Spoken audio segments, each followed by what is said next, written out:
Hello, everybody, and welcome to another episode of the Kitchen Table Talks, where I invite spiritual practitioners, interesting people, people who I don't know oftentimes, in for a chat. And today I'm very excited to have somebody who I haven't known for a long time, but we've been Facebook connections for a very long time, and kind of a lot of people we know each other.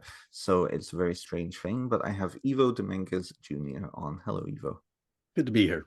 Welcome. So, anybody who's been watching the show for a long time will, of course, recognize your name because you've been mentioned by so many of the other guests in the last season, particularly because of the astrology series. Right. So, if for those who don't know who you are, a little bio here. So, Ivo Dominguez Jr. has been active in Wicca and in the pagan community since 1978. He serves as an elder of the Assembly of the Sacred Wheel, and he's taught at many gatherings and conferences. Ivo is also the author of numerous books, including Practical Astrology for Witches and Pagans. Visit him at www.ivodominguezjr.com. And I think most people would recognize you from PantheaCon, Paganicon, Mystic South, all of the major conferences down in the States. Right. Yeah. Honestly, I love teaching in person above all things. I mean, I write because I have to, but teaching in person has always been the thing that has given me the most joy. So conferences, And gatherings, well, workshops at home. and workshops at your farm down in Delaware, right? Yeah, yeah. And what I love about the ones I do at home Mm. is that I don't have the pesky time limits that are imposed at conferences where it's really sometimes too short a time to really get into some things past a certain amount, or things have to be glossed over very quickly. So honestly, I love having a whole day or a whole weekend for most of the topics that I normally have to do in an hour and a half or 2 hours at a conference. You have a much more of a connection too, because in those environments, I find anyways, people are more willing to ask questions, to engage with the material. They have time to go away, have a coffee, think Yes. about it, and come back, right? Yes, because when you're in I'm very grateful for all the conferences and gatherings and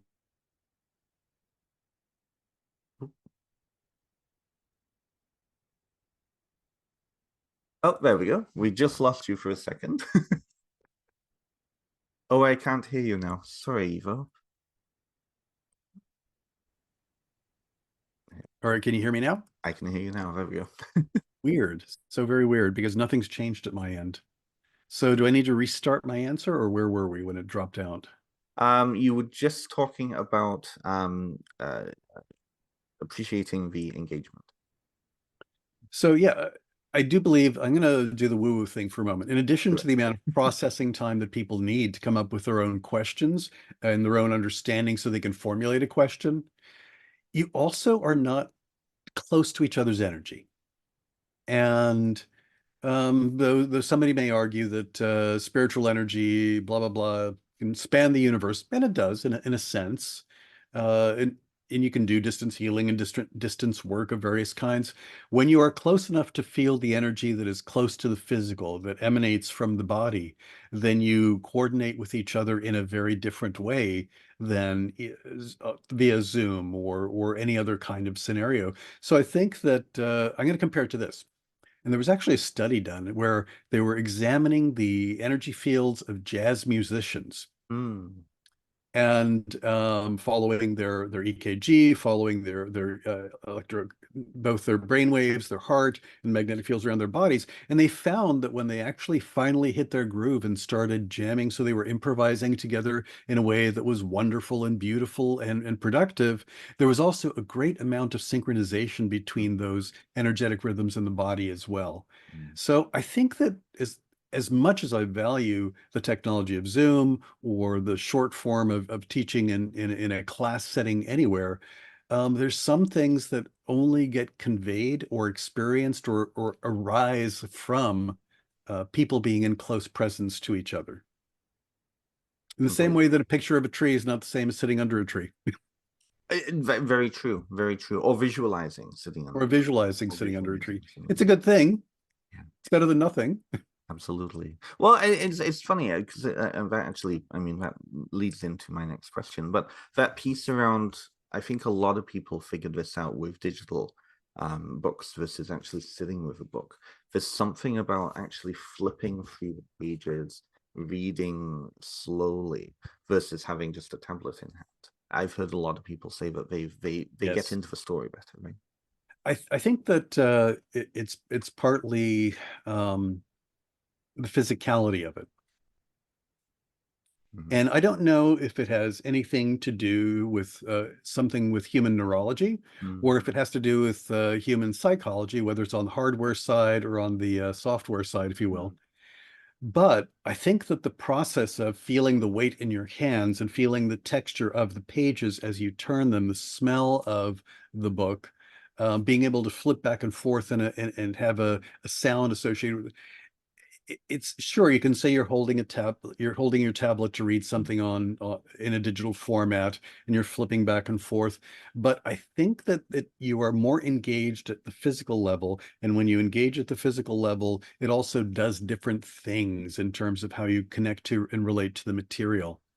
I find that my comprehension is about the same with both the digital or paper, but my retention is better Mm. when I have something that's a physical. So I often buy both versions for a variety of reasons. And if it's when I really need to do the work, and honestly, I will say every book I've ever written, starts, I don't know if I have one nearby, one of those nasty composition books that we had in college or Oh, high yes, school. yes, yes. Yeah. Oh, That yes. always starts with me scribbling and drawing things, and it's not just words. And then eventually I'll sit down at the computer and create an outline.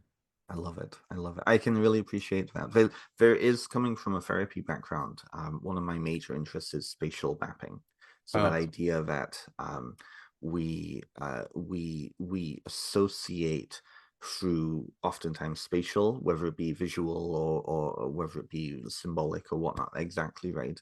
And that's why things like song lines, pilgrimage routes, all of these hmm like a hmm physical landscape yes. sometimes becomes very intertwined with folklore and story, hmm and people can hack that for their own. So when you're using composition, there's something about the doodling, the physicality hmm of and the mapping hmm that I find the same way. I learn a lot better when I can hear a story or Yeah. when I can draw a story. hmm And that retention piece is huge. That's something I feel is getting lost with the digital age. But the kids, it's interesting. I should say kids, the younger people, they're swinging back towards that orality again because they're learning a lot through being told things. It's interesting. I think that I mean, I said I write books because I have to, because I really don't like writing as a process. I really don't. Though I do a lot of it.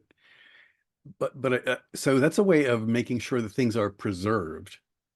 But I'll tell you the only time I'm really happy about my books, and that's when I discover that somebody is using them as part of their own teaching, or they're having a book club, or because then it's being processed in real life. Yes, yes. The material is read, and then people have their thoughts and opinions about what it may mean or what it may not mean, or how it affects or doesn't affect their practice, etc. So it's only when it comes to life by being used that it then has merit again in my mind.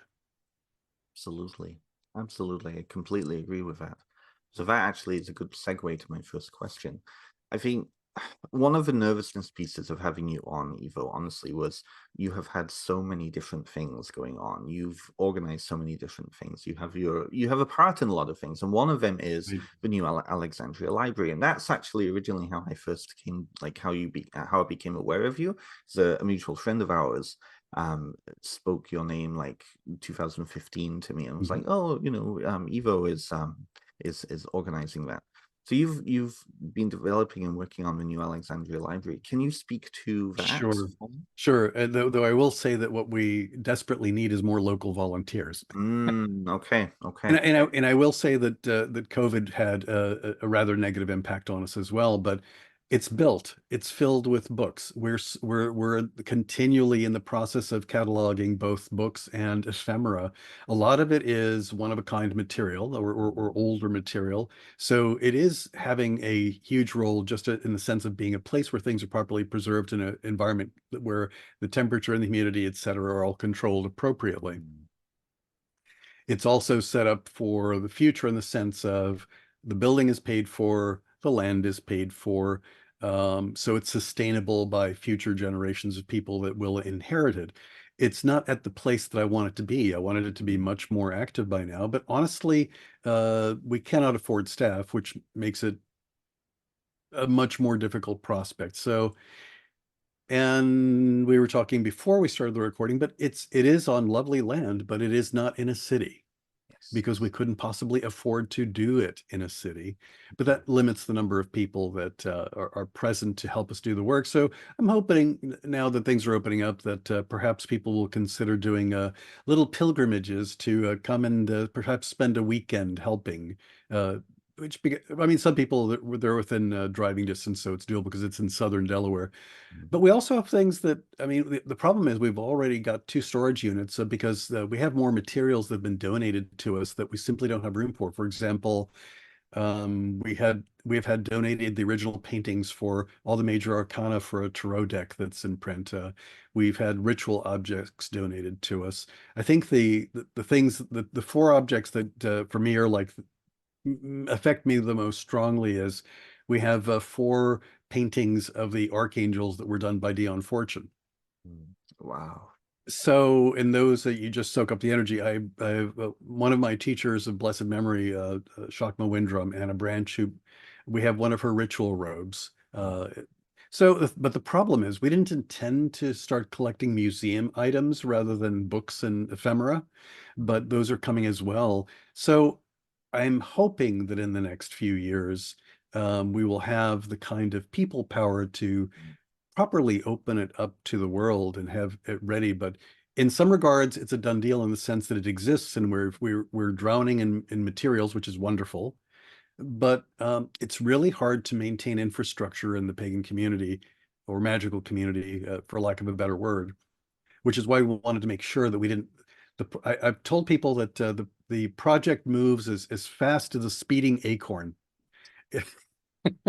Because we're trying to do it in a way that is sustainable, which means we go into no debt. Yes. And I hate to put it this way as well, but there are a number of us that are getting older, and quite a few of us, at least in the Assembly of the Sacred Wheel, Mm. have money and resources that will be going to the library upon our demise, which is, not a which is honestly the way that almost every other spiritual or religious groups have managed to do their thing. I will say that I'm proud of what we've accomplished. A lot of people told us we'd never get anything off the ground, but at Right. the same time, I wish we were further along in the process. It is magnificent to be in it, and it's on its own 33 acres, so there's plenty of room for expansion in the future, which I hope Mm. will occur. So I think it's a fabulous, and oh, I'll say one last thing because we could spend forever. We also have a ton of stuff that's basically we are holding it even though we shouldn't hold it.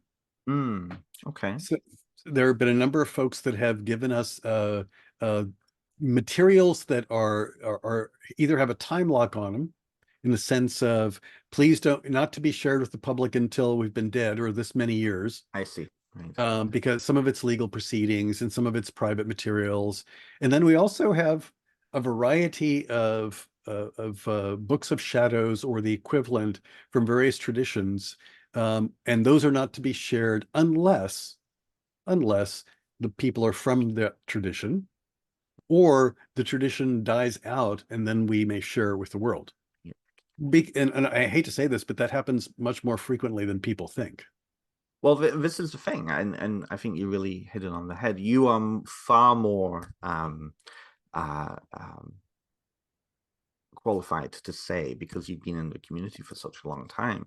It seems like a lot of people in my cohort, there's a whole crowd of us who are in our mid 30s to early 40s who came in around the year 2000.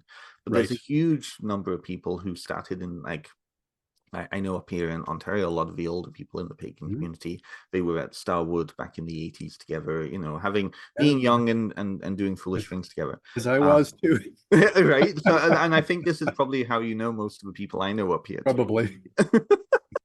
But there's that longevity piece. I mean, I certainly have theories about that, but I'm curious for you, what is it about the pagan community that is affecting that longevity piece? Do you think that it's a specific problem with the community?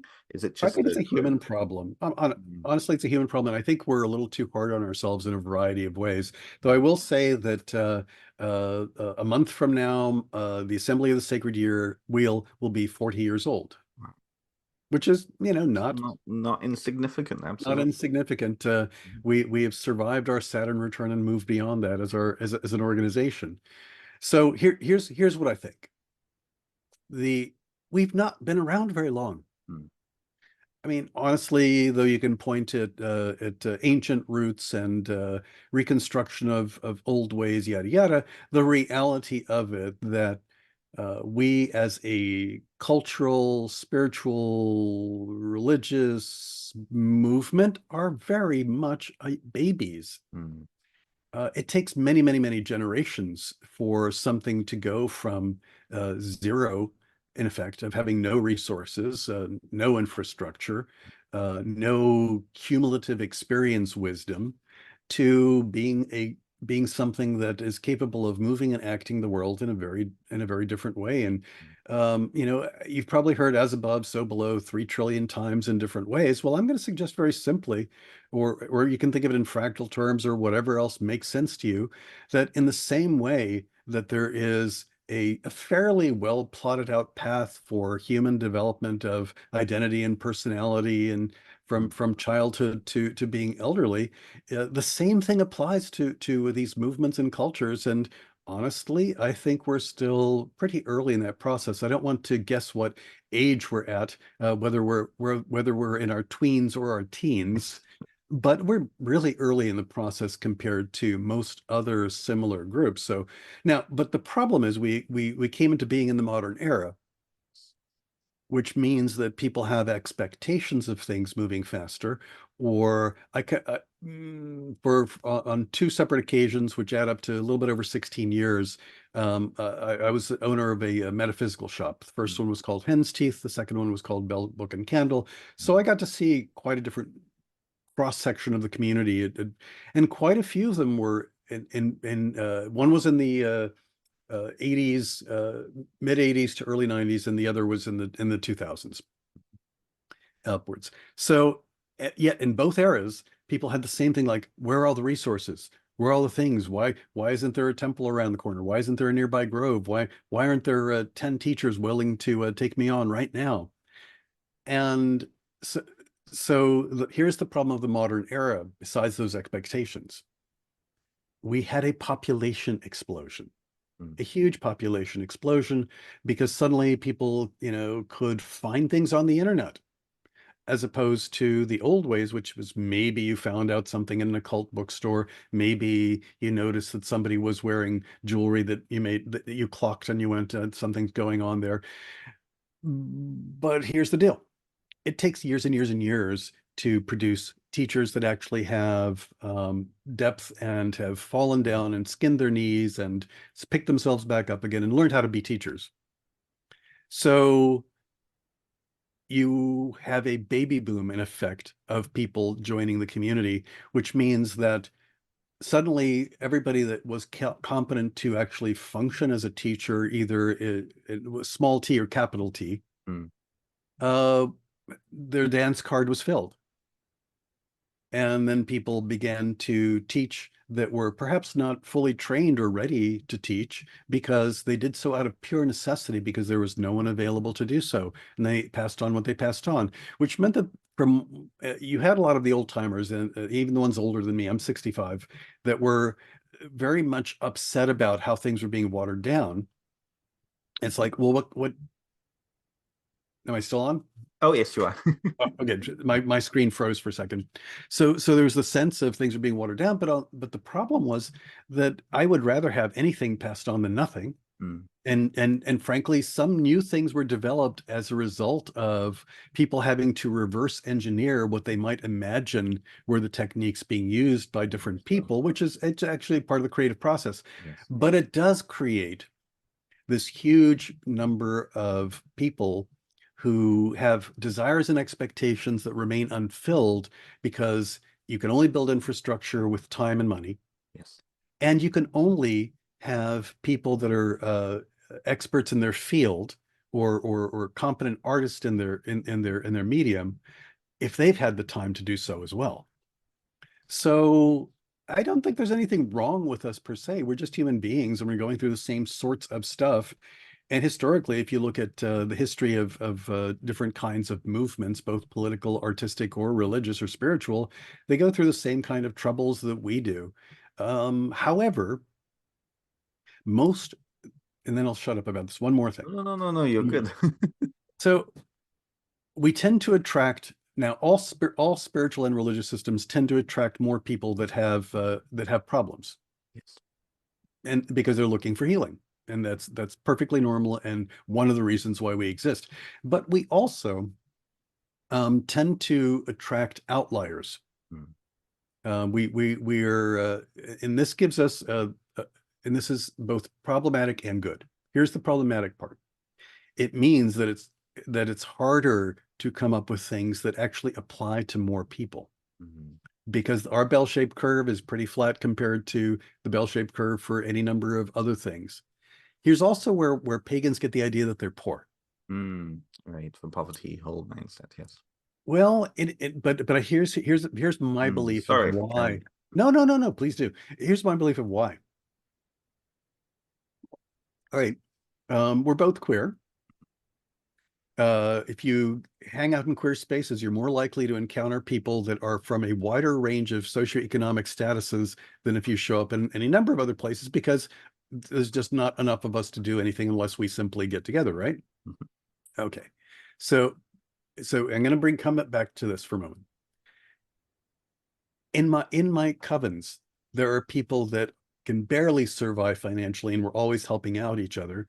And there are people that are going to say they're earning over $300,000 a year, which is not, doesn't make them super rich, but it also, from my perspective, makes them pretty damn wealthy in other ways. So that pagans think that they're poor because they hear stories from their coven mates or their Mm. lodge mates or their grove mates or the people that are in their community that are going through rough times. Like this morning, I gave money on a GoFundMe to folks that I know that need to move fast because their landlord's being an asshole. Mm. So we get to experience more levels of society than the normal cross section of whichever country you live in. So I think that because we're more aware of the fact that people are going through hard times, we make the assumption. But what I always tell people is go to an event, whether it's a camp out event or a conference, walk through the parking lot, and you'll find that the percentage of beater cars that are falling apart to cars that are brand new is not that different than when you go grocery shopping. Right, right. It's it's not. We are no richer or poorer. And I always point out that there are many communities that are objectively um, have less money and resources than we do Mm. that manage to create storefront churches and small community centers and whatnot Absolutely. because they believe that they have to and that they Yes. can. And I think that that's the part where we're not there yet. I really appreciate that overview. That was I completely agree. I feel like it's one of those things of that the early stages of any movement coming from, having studied a Mhm. few other traditions, right? That Right. piece around that reinvention. You reminded me of a situation. A friend of mine, another guest on my show, he was on an Alexandrian board. Mhm. He was taught he was watching very carefully, doing his research, Right. and the issue in front of him was, does something along the lines of, is incense used in a certain ritual? And people were swearing, yes, yes it does, yes it does, and it's holy and it's necessary. And Maxine Sanders happened to be on that board and came on and said, no, no, no, we just used it because we didn't have anything else. Right. But that piece around that very human need for orthodoxy in some ways. Mm, I think that we need reassurance that we're doing it in a way that is right and valid, yeah, until we develop a sense of our own inner validity. absolutely. And I'm going to say that I don't mind people being terribly, terribly orthodox, even though I'm often not. Right. Uh, and I'm going to say if there's a value in an ecology being diverse, then we should say the same about the way that people's practices are. Um, we don't know when we will need to be reminded of something because somebody who's an old fuddy-duddy's been doing something forever the same way, and now we need to oh, let's reintroduce that. It's valuable now again. Mhm. Uh, and when people say, "Oh, I bemoan that the following thing is falling out of usage," it's like give it 20 years, it'll be back in usage. So it's really about the more diversity we have of practice, the more likely we are to remain viable in the long run. That makes sense. No, that makes sense. And I'm I'd like not to get very, not oh, sorry. competition. No, it's not a competition. It's like, you know, it really is it's better to have a rich gene pool of ideas. Yeah, I completely agree. I completely agree. I feel like I'm just getting to that point now in the past couple of years. Like in my 20s, I was very focused on I have to do this the right way. And it was that insecurity piece. And then something happened for me and it switched. I'm wondering for you, I mean, 40 years of this tradition that you One of not the founders. Yeah. exactly right. I'm wondering what was that switch for you? When did that happen for you, that understanding?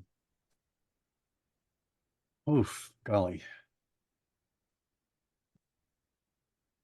I'm gonna say my situation was provoked by my weird childhood Mm, and being a teen. So um my family, I was born in Cuba. My family left during the revolution. It's a common enough story, but we were the first part of my family to get to the United States. Okay, we became the landing pad and welcome center for all the relatives, many relatives that showed up over the years thereafter. And I was the portable translator unit. I got dragged along with all my relatives because, I spoke Spanish and I could translate to English.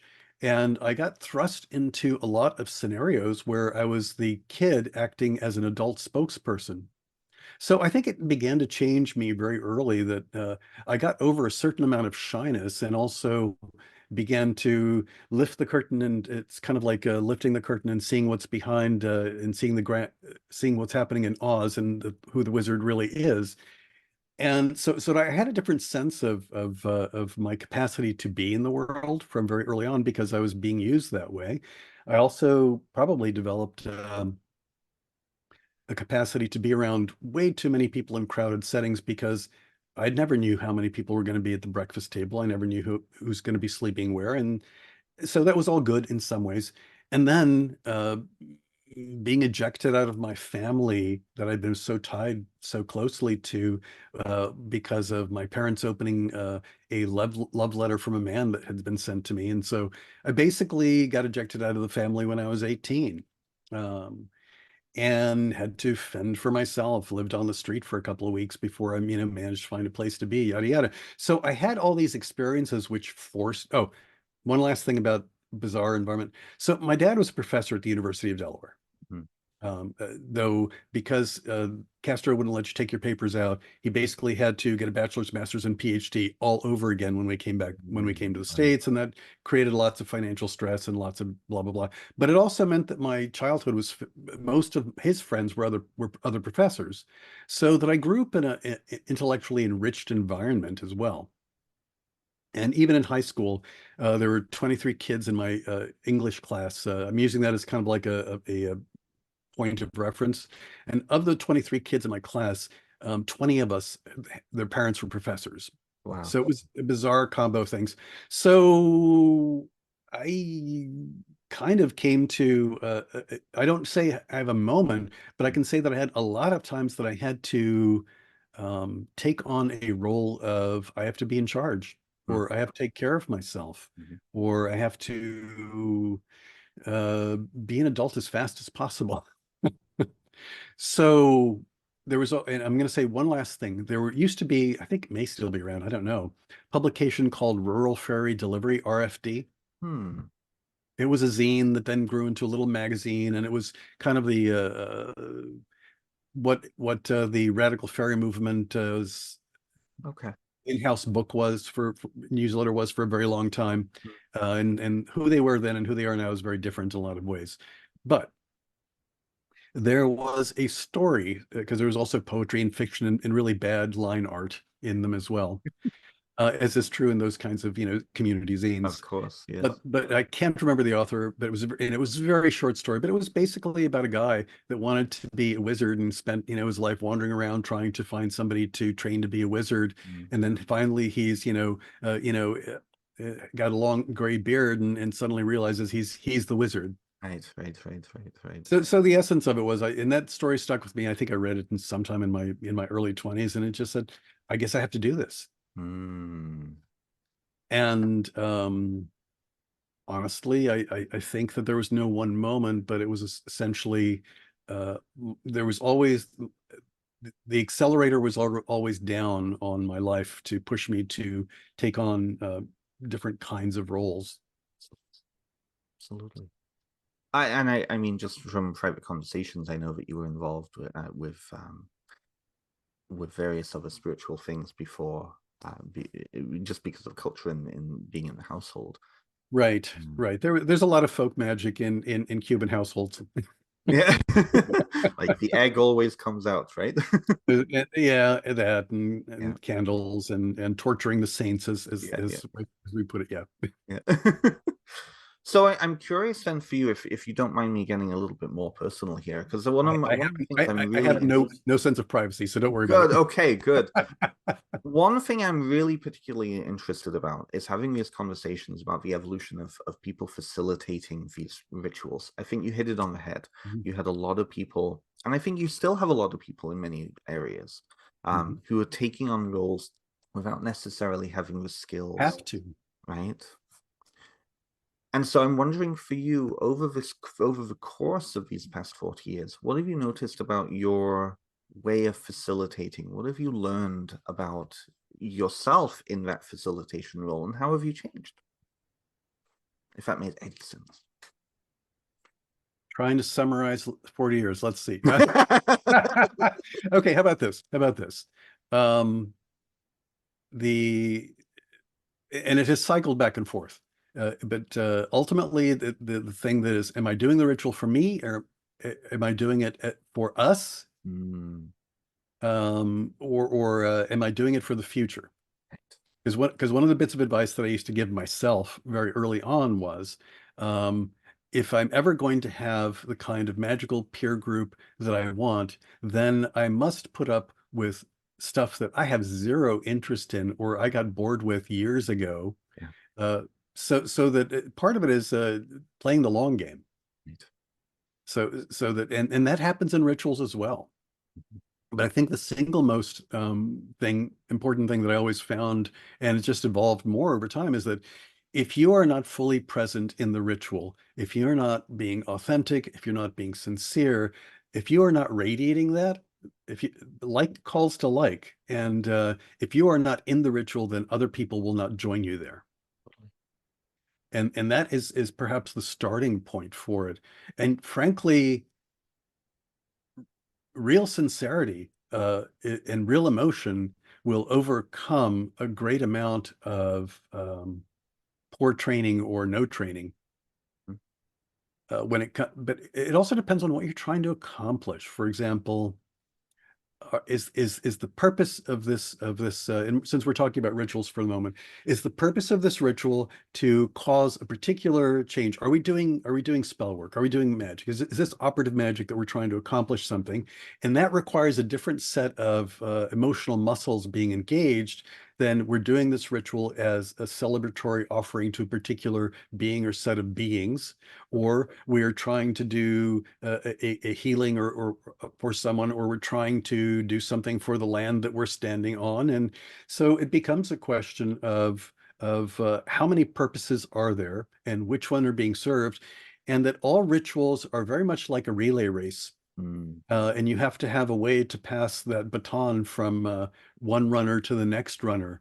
And though it is possible to do a ritual as one person running the whole ritual, rituals never work as well, from my perspective, unless there is a variety of roles and engagement.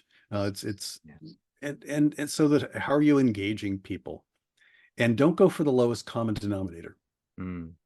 There is absolutely nothing worse than watering down your rituals when you're about to do something that's public or with new people, because all you're doing is setting them up for developing the habit of diminished expectations.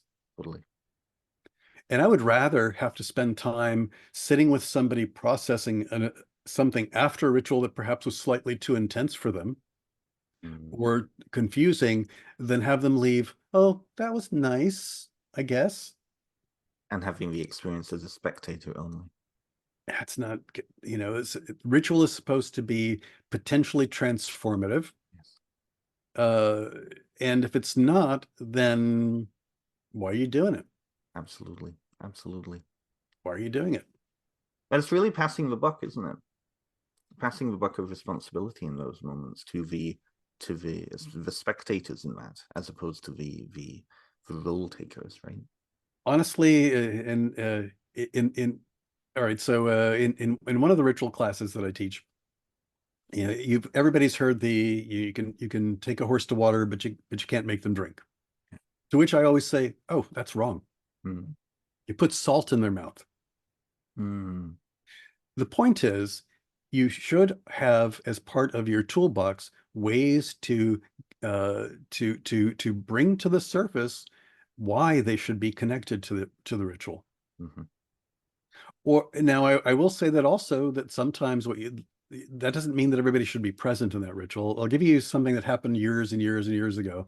We were doing a large public ritual, the main ritual for a gathering called Free Spirit Gathering that happens in Maryland. It's been on and off. It's been there for a very long time. Mm. And I think that ritual was going to be for about 400, 500 people. And we had worked, by the way, rituals do not scale up from small to large without radically changing how you Yes. do them. And people make that mistake a lot. But nonetheless, but it began to sprinkle slightly. It was beginning to rain. And I raised my arms and we toned or did something to get everybody's attention. And then basically it's beginning to rain and it's a blessing. We need rain. It hasn't rained enough in this area, yada, yada. However, if you have children with you that shouldn't be in the rain, please depart. If you are not feeling like you can be in this ritual, that you'll be too distracted by the soft drizzle of the rain, please depart. Right. And just went through a list of possible reasons for why people should leave. And we had about 100 people leave, and then we restarted the ritual because then it was possible for the ritual to be. Totally.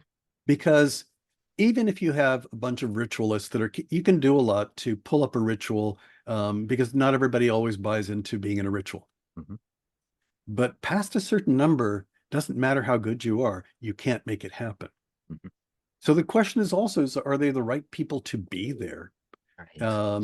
And this is one of the reasons why I encourage people, if you do public ritual, and I don't think that there's enough public ritual going on, to let people know really what the ritual is going to be about ahead of time. Mm. And we always go quickly over not just the chants, if there are chants, and I love chants, but an outline for the ritual, and give people an opportunity to make a informed consent choice of, like, is this ritual for me or not, and bug out before the ritual begins. Right. Or make it very clear that if they need to leave during the ritual, go see so and so, and they'll lead you out. Mm. I think the other thing is, if you water down your rituals, you're doomed.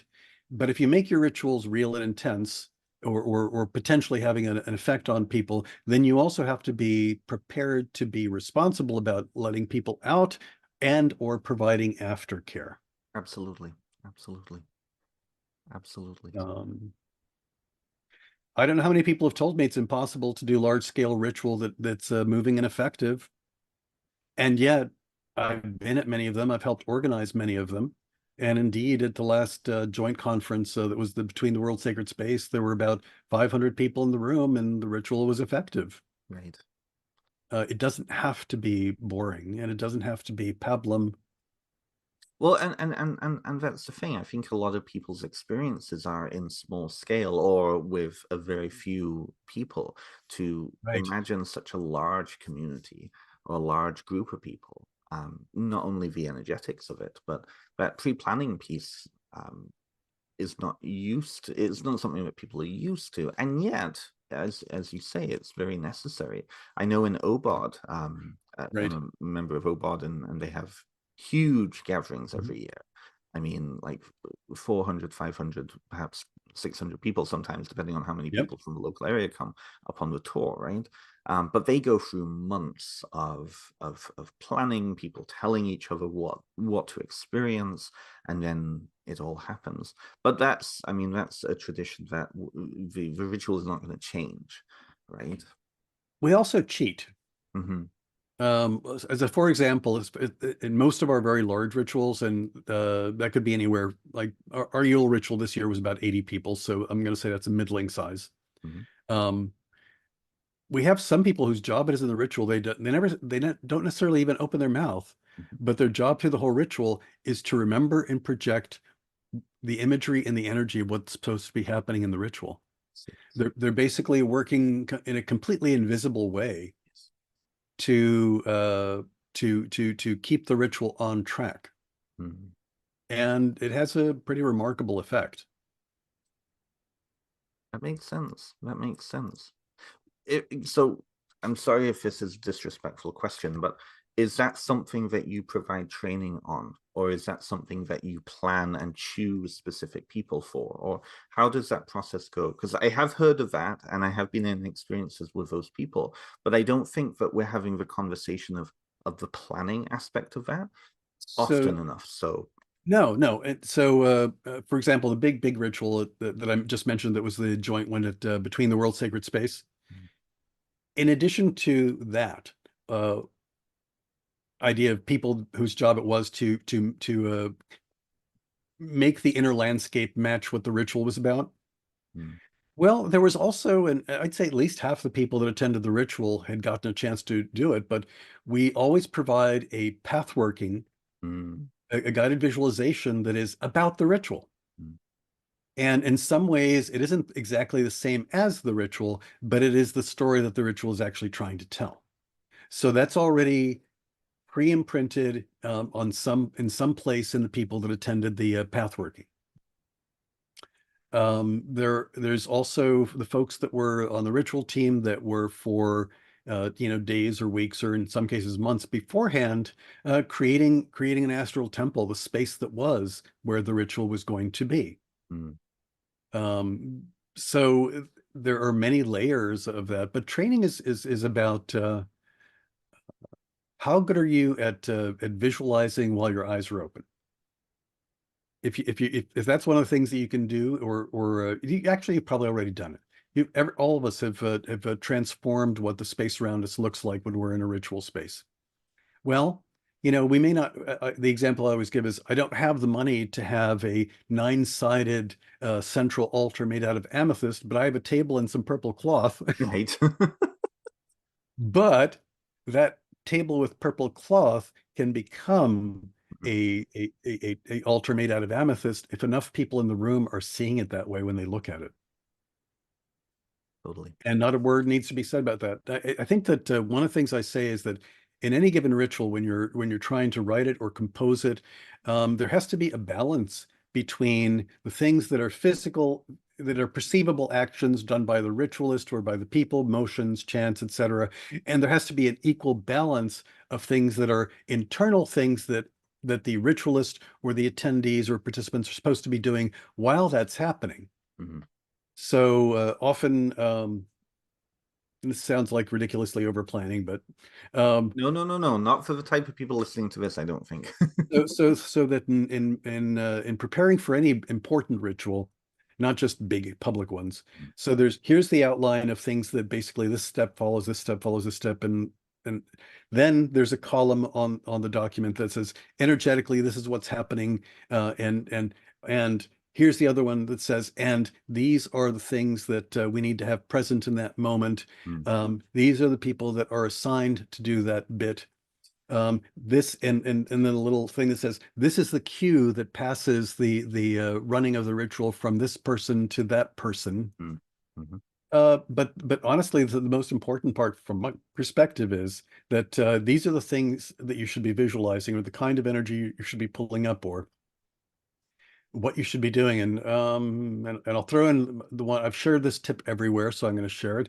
If you are using salt water and incense, which is a fairly common thing, uh, so did you actually wake up the incense before you put it on the charcoal, or did you reconnect? Because and then did you connect to the smoke? Because every particle of smoke in the room is something that can resonate to the energy that you called. But here's the one I might like best.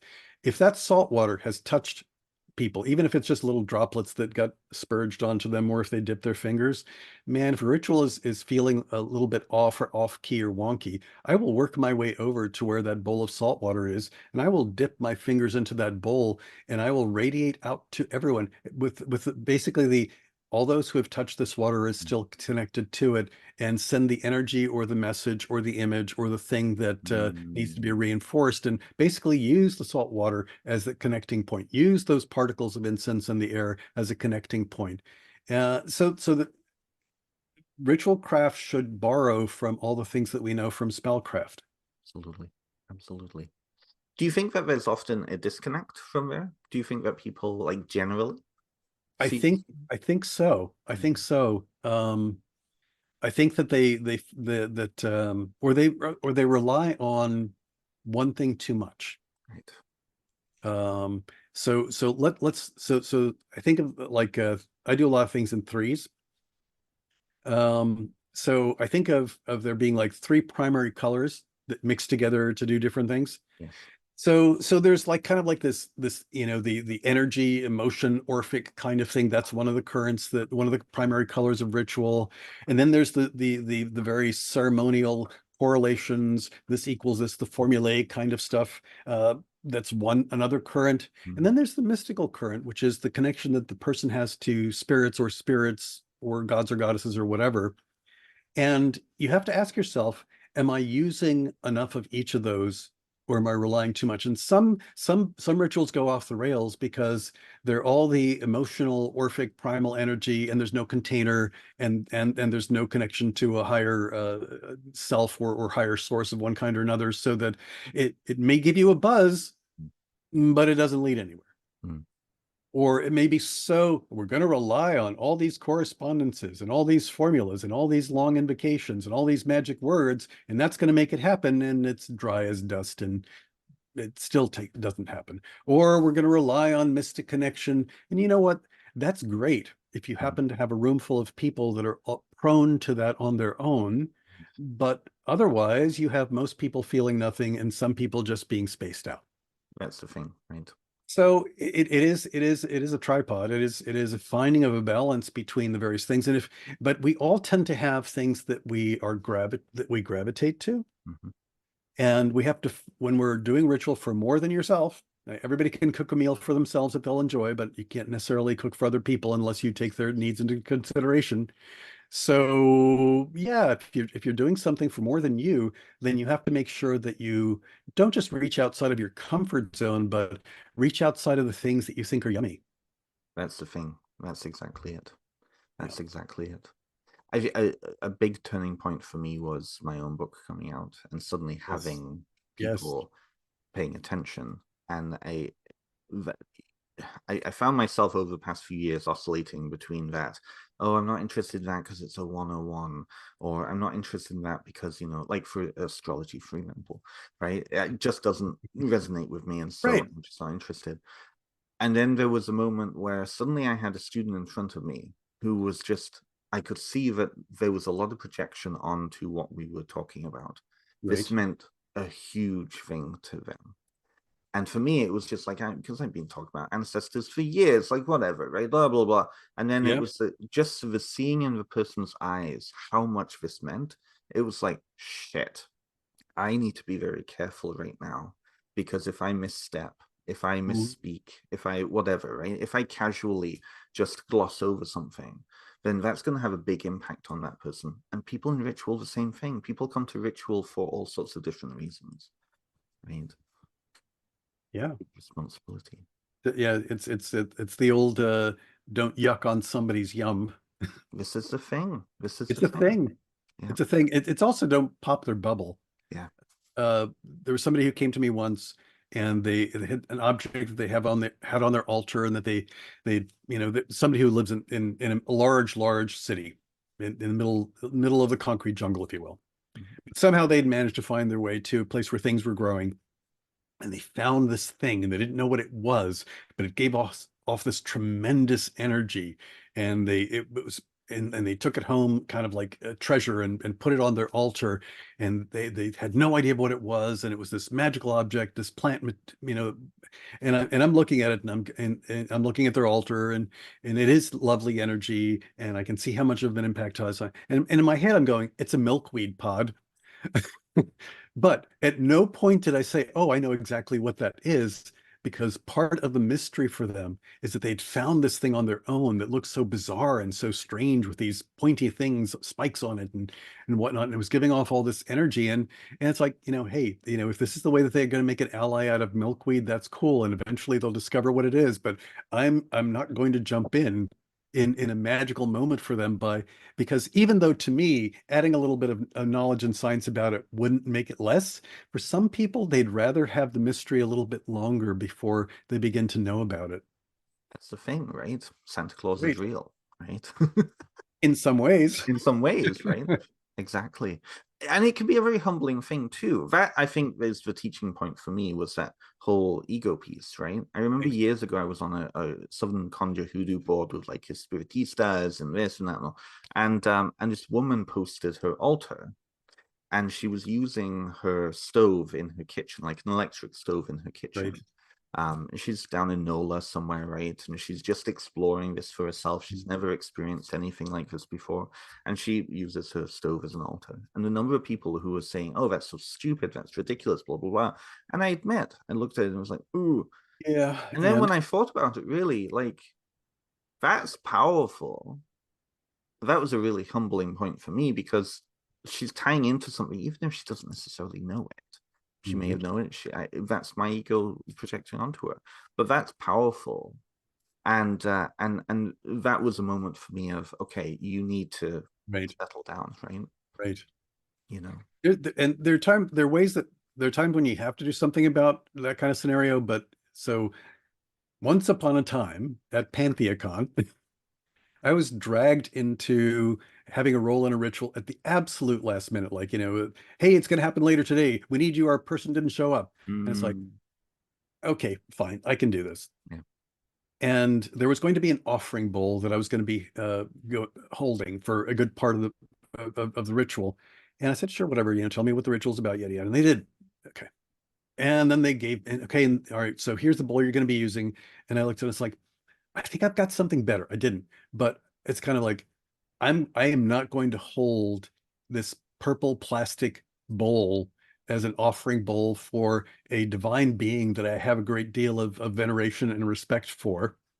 So I said, I'll bring something else. I got something perfect for this ritual. I didn't actually, but I ran down to the vendor's room and found this lovely small ceramic bowl that had appropriate colors and symbolism for the being in question, and then brought that. Now, I did not tell them that I was appalled at the idea of using this purple plastic bowl. And now, here's the other half of it. If that was all there was, that's fine. But I know me. Mm. And it's like, the entire time I'm holding this plastic bowl in the ritual, I'm going to be having a reaction. If I'm actually going to be helpful to their ritual, I have to be holding something that I can work with. But I don't need to tell them that I'm appalled at the plastic bowl. I just need to say, oh, I've got something perfect for it. That really is a good example of that facilitation piece and the knowing thyself piece, right? Oh, yeah. Totally. Absolutely. Yeah, I do say I have some materials I have prejudices against. Absolutely, absolutely. I No, you know what? I'm not going to go with that because that's a whole other story. And we're actually running out of time because I want to ask Ah, you yes. about the book series that you've got coming out with Right. various fabulous people. So we're going to pivot away from that. But thank you for engaging with that talk. I feel like a lot of the other people I've had on the show, Irene, for example, we were chatting about that I on love her Irene. episode. Oh, Irene is fabulous. We were talking about that facilitation piece and that training piece that Mhm. there feels like there needs to be more training on facilitating groups because it's becoming a big Absolutely. yeah. So it makes sense that you know her. Totally makes sense. Part of my extended community. Yeah. So She's kind on of the board of Sacred Space also. oh yes, yes, yes. And there's quite a lot of like Oh, it quite a feels bit. like a lot of huge number of people who helped put that together. Oh, yes. Yeah. I'm looking forward to eventually coming to that. It is on my list of to go tos.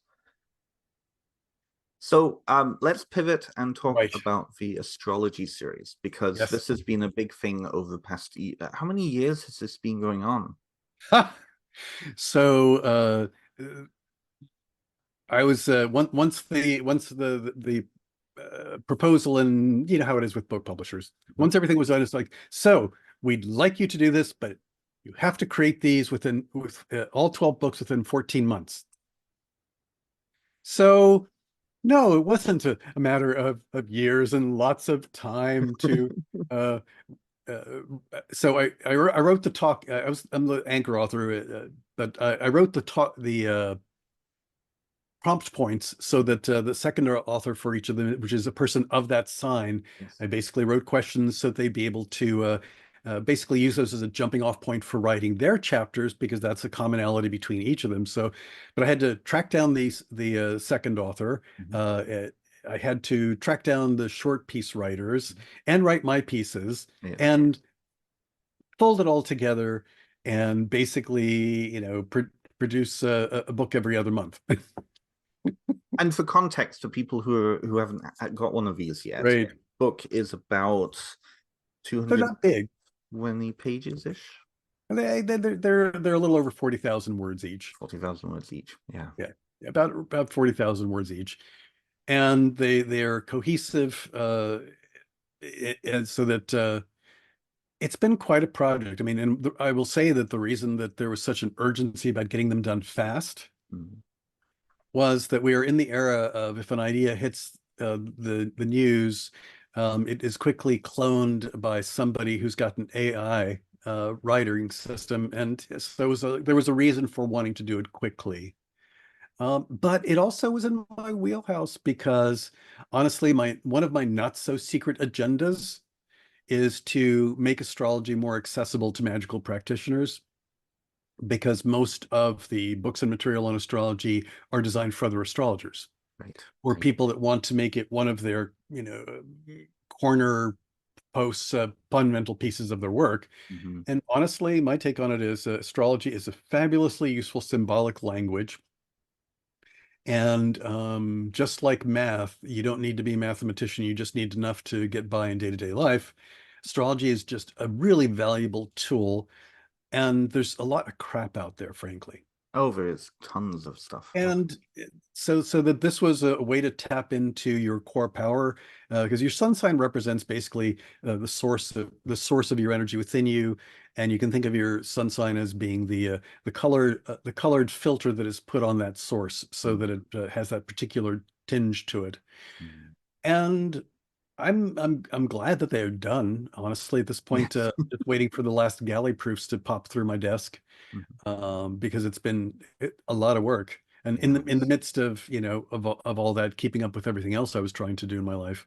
Mhm. But they are also a way to say, hey, if somebody wants to learn about astrology and they want to know about the 12 signs, even if it's not your sign, Mhm. there's a value in if you're trying to learn about astrology, about reading about each of the 12 signs. Your moon sign is very valuable to you as well. And frankly, if there are people in your life that are of a sign and you want to understand them a wee bit better, especially if you work with them magically, they're a good tool. And they truly are designed to be accessible and Mm, kind of perennial. They're not about what's happening next this, in the coming year. They're really about these are things that tend to remain true. I think that the other bit is that they're written from a perspective of using astrology as a magical practitioner of some kind, rather than it being focused on the divinatory or mm. the other ways that astrology is generally used. Absolutely. That is just from the few copies that I have. I do plan on getting it all because what I'm finding is that even the signs that are not my direct signs but appear in my chart, Everybody's got it, yeah. there's something for everybody. Yes, absolutely. And in truth, most of the other guests who have either been Yep. kind of contributing or have been co-writers have said the same thing. Hmm. I think Laura Tempest Zakroff was saying the same thing when she got one on her desk. She was Right. flipping through it and she was shocked like how applicable it was, even if it was a tiny part of her sign. So It's the other thing that it's not so stealthily introduced by this series is that, come on, guys, everything is a spirit. So that I think of the 12 signs as also being 12 categories of spiritual beings, and they exist uh, separate from any other conceptions we may have of them at this point. So embracing the idea of working with the 12 signs as spirits, as beings, mhm. is something that I hope comes of this. And even if it's just a beginning point with your own sun sign, but frankly, they are the 12. I call them the 12 forms of human wisdom and human folly. That makes And sense. we are made out of all 12 in the same way that some people will say we're made out of the four elements and ether, spirit, whatever, yada yada. Yeah. uh, we if you everybody has all 12 signs. Mm. They just play in different proportions and in different ways within us. Mm. Mhm. And if it weren't true, then we wouldn't be able to communicate with other human beings that have differences from us. Absolutely. Absolutely. No, that makes sense. I have a burning question. I hope you'll Yeah, indulge yeah. me. If you don't want to answer, that's okay. But um, every single person who's contributed, who I've spoken to, said they were Right. shocked when you reached out to them, when they got the email and said, "Oh, Ivo Dominguez is emailing them." What was it like for you to choose and to look through? Like, what was your process? Okay. uh, That's okay to ask. it's okay to ask, and here's it, and there, so that it's like most things in my life, so it's not one thing, it's multiple. Totally. Mhm. All right, so one, I had to know the person to some Mhm. degree, because I'm not going to ask somebody, hey, I'm going to ask you to jump in on this project, and oh, by the way, there's a ridiculously short deadline on it. And I also had to know that they didn't have to be astrologers, but they at least had to be open to the idea of that we are that this is something interwoven through things, Mhm. and so that I had to know them to some degree and their reputation. I had to have a sense of their belief or disbelief in what's possible when it comes to astrology or the planets or the signs. And then I would listen for spiritual guidance and say, is this the right person? Mm. And there Yes. were some people that fit the first two criteria, but when I would sit with it, I got the clear message, not them. Right. Um, and there were others that there is only one second. Zoe Howe is the only one that I had not met in real life. Hmm. Wow. Which is another reason I've been to a lot of events for many years, Mhm. so that's hardly surprising. And for the shorter pieces, it was trying to find people that would round out the edges, Right. That makes and sense. once again also short amount of time, etc. But it so by the end of it, I interacted. Now, not everybody said yes, Mm.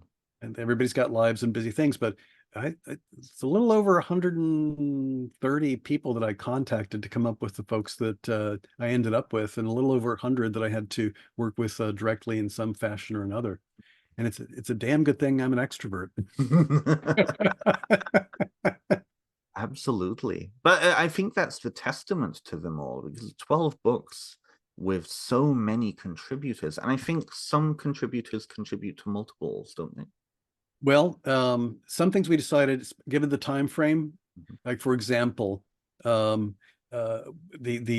Sandra Keen's correspondences are in each of the books, and that was and so I'll tell you something intentional about that some people have asked me about. Mm. Sandra and I don't agree about some of the correspondences, and Mm. that's okay. And indeed, one of the points made in each book is that it's not a binary thing when you come to correspondences either, or what's something useful for, et cetera, et cetera. So that was intentionally bringing in additional, um, I'm going to say, perspectives on these things. The other bit is, can you imagine trying to find people to write recipes for each of the signs in short succession? So the food recipes are all by one author because, guess what? It ain't going to work otherwise in the time frame that we have. And there's some people that I was desperately had a desire to include in the books one way or another, and it just didn't fit their work schedule. In some cases, I was able to make the publisher unhappy for a moment, but it worked. It's like somebody was like, "Hey, I'm finishing my master's degree. Um, I can't do it by that deadline, but I could do it by this deadline." So in-house, we flipped the order of which book we were working on instead of following the order of the signs. And so it's, as long as it gets to the printer on time, it's all good. I think I know who that was, actually, to be honest. You may, Yes, but it really is a question of trying to you know I mean, in my mind, all the books that I write are one book. mm. They're just different chapters in the same book. As I slowly get the information out into the world that I'm trying to get out. It's a lot of sense. And it's been interesting asking so many of the contributors similar questions around their Right. process and how much they learned from writing about it, because many of them hadn't looked directly at it. But like Laura, for example, spoke about how now she's seeing so many of the things she was writing about in her life showing up, right? And in my head, it's like, please say yes, Laura. You are the poster child of Gemini. So funny. But it is interesting. It's fascinating to see this whole crowd of writers, and many of them, like most of them, have multiple books out, right? Oh, yes. Very, very particular niches, though. I think Yes. it was Theo who was saying how astrology hadn't really come into their life very much before, and now again it's that lens of applicability, right? And I will say on the other end that and I may eventually write a blog or something about it. It's like even the process. I mean, like for example, all the Aries writers tend to be short on words. Mhm. It's the thinnest book. Yeah. Uh, the Gemini writers ask me the most questions about everything. It was hardest. It was harder to get the Cancer people to sign on and say yes, I'll do the Cancer book because they didn't want to divulge so much about themselves. Right. I mean, literally the process of creating each book was a case study for, yes, this is the sign coming through. Mhm. Um, and I will say that a number of the earth signs are also the ones that tended to be the most practical minded and also the most skeptical of astrology. Right. That makes sense. It does make sense. No, it does. It totally makes sense. And it's funny because again, like I said before in the interview, right? Um, so I grew up with dyspraxia, but also there was other learning disabilities there too. Mhm. Numbers just don't come to me. So astrology just always will, right? Doesn't Numbers. make sense to me, right? But when you look at the stories, and a lot of these are about stories, about Right. situations, about Right. right. And so and it does make sense when you look at things like that. So here's a question for you. Yeah. What was the most difficult to write of these series? If I can test you. Ooh. For me, Yeah. because I can't speak to other people's experiences, Mhm. but I'm actually going to say that the Scorpio was the hardest. Scorpio. And probably because my moon is in Scorpio, which is a Mm. very difficult place to have a Scorpio in your chart. Mhm. So I was spending a lot of time making sure that I was being truthful, Mm. Mhm. because the Scorpio energy doesn't want to reveal. No. And also Scorpio is just so damn good at finding the shadow first and the silver lining last. Mm. So anyway, for me, that one was the difficult one because of, I think, because of my moon placement. Just a throwaway comment that actually explains a lot. Uh, Mm. your moon sign is the narrative tone of the story that you tell yourself I see. of who you are and what you're about. So that the writer of the life story that you hear in the head or that summarizes your stuff is your moon sign, Mm. which is and as we know, we are our stories. It's true. No, we are definitely our stories. Hey, that Absolutely. is, I will say one thing, astrology really isn't ultimately about the math, especially nowadays that machines and computers can do the really hard bits. I mean, when I was learning, you had to pull out your calculator and pull out your graph paper and pull out all the books with all the numbers, and it took forever to do. But the only thing that you need to have astrology work for you Mm. is a willingness to add the language of astrology, the symbology of astrology to your system, the same way that you would add a pantheon, the same way that you would add the four elements, or if you were learning something new, adding the five Chinese elements. I mean, it Right. really is a question of just I'm adding this to my set of paradigms and frameworks, and I don't need to be able to lift the hood and know where the radiator connects to the thing, Bob, and Mm. the you know. That makes sense. I mean, that's one of it's always struck me that that's one of the major differences between like Jyotisha and Indian astrology versus Western astrology, is that they personify all of the grahas are personifications. You learn about their moods, you learn about their relationships, and we Yes. had that in the West many, many, many, many, many centuries ago, but we kind of got lost in the way. Would It you? got lost in the mix. Yeah. And I think that's because we went through lots of periods of time in which uh, rational thought Mhm. or the Enlightenment or any number of things got in the way. And then when astrology started to work its way back, it had lost some of those things. Or when it was working its way back, especially in English speaking nations, Mhm. we had the problem of it was only respectable if you made it more of a psychological approach to astrology rather than an energetic or spiritual approach to astrology. So it, in the same way that many things got distorted in order to become more socially acceptable. Mhm. Not that it ever worked because astrology never, fully had that level of acceptability, but No, that makes sense. That makes sense. That could be a whole other conversation too, the psychology and psychologizing of lived experience and spiritual experience. But and it's a valuable thing, but it is, they are it is. not the same. No, they're absolutely not. Absolutely not. Before we go down that rabbit hole, though, I have kept far too long, and we are at time. But I just want to I say thank see you that. so much for coming on. Oh, it's been Um, delightful. it's been wonderful. Again, I was nervous having you on because it's Ivo Dominguez Jr., but it was cool to finally have you on. For those of you who are watching this, most of this series will be out by now. This is coming out in mid-March. I think there's a couple coming out in the summertime still. Yeah, I think that the very last one, I think Pisces may not come out until July, but that it's a little fluid when it comes to printing schedules. But I Mhm. will say that basically every quarter Llewellyn drops a new catalog, and all of those catalogs will contain between 2 and 3 of those. So they'll all be out. Many of them are out already, and many of them are actually, I think they're all available for pre-order. I think so. When I was looking, I think most of them are. Yeah. Yeah. We just need to watch Matt Oren's Facebook page because he's going to be telling us when all of these things come out. So Yeah, since he's Pisces co-writer, and that's the last one of the batch. So that makes sense. That makes sense, actually. Funny that makes sense. yeah, Wonderful. Ivo, thank you again. Now, if people want to find out more about you, of course, for those who are watching the YouTube video, Ivo's page is just below his face here.